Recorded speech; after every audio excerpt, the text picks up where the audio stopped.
देवयानी और शर्मिष्ठा आपस में बात करती हैं। चल गुइया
कर रही है कि चलो बहना गर्मी का मौसम है, चलो तालाब में नहाया। तो शर्मिष्ठा और देवयानी ये साथ की सहेलियों को लेकर के ये लड़कियां तालाब पे पहुंची। तो तालाब पे पहुंच करके इन्होंने वस्त्र उतार करके तो रख दिए और नगीन होकर के तालाब में स्नान करने लगे। तब तक भोले बाबा और नादिया पे बैठ करके आ रहे थे। तो लड़कियों ने दूर से देखो, बोली और भोले बाबा आए हैं, बड़े बूढ़ी हैं, बहुत सलग नहीं तुम्हारी तरफ चिलम लगा के आ रहे होंगे, फिर हटेंगे ना तुम्हारे।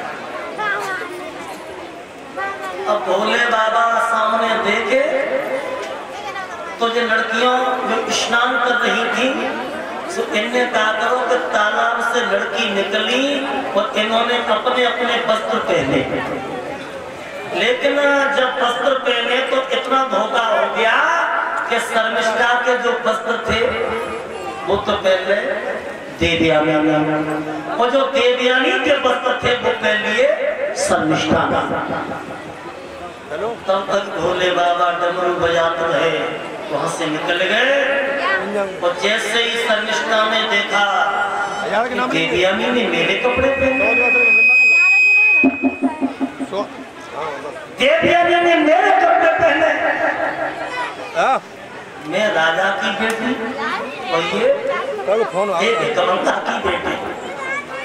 सो देवयानी ने आगे बढ़ के तड़क सीधा गाल पे तमाचा दिया और गाल पे तमाचा दे के कहा, क्यों एक मंगेर की लड़की तूने मेरे वस्त्र पहने?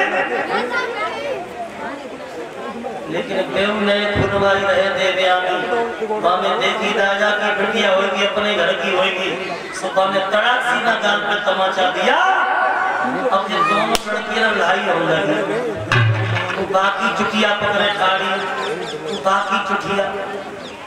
लेकिन शर्मिष्ठा ने कहा करो कि देवयानी की दोनों बाएं पकड़ी और पीछे ढकेल चली गई। और जैसी ढकेल चली गई तो पीछे रहे कुआ, तो एकदम देवयानी कुआ में गिर गई।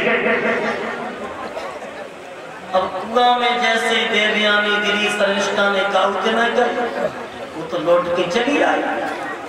अब तो वो देवयानी कुआ में पड़ी पड़ी रो रही है, चिल्ला रही है कि कोई है, अरे मुझे बचाओ। तो वहीं पर प्रयागराज के महाराज नहुस के बेटा अयाती घोड़े पर सवार होकर के जा रहे थे। तो भक्तों जैसे ही घोड़े पर सवार होकर के उस कुआ से निकले हैं और घोड़ों की टाप जब देवयानी के कान में पहुंची है तो देवयानी धीरे धीरे बोली,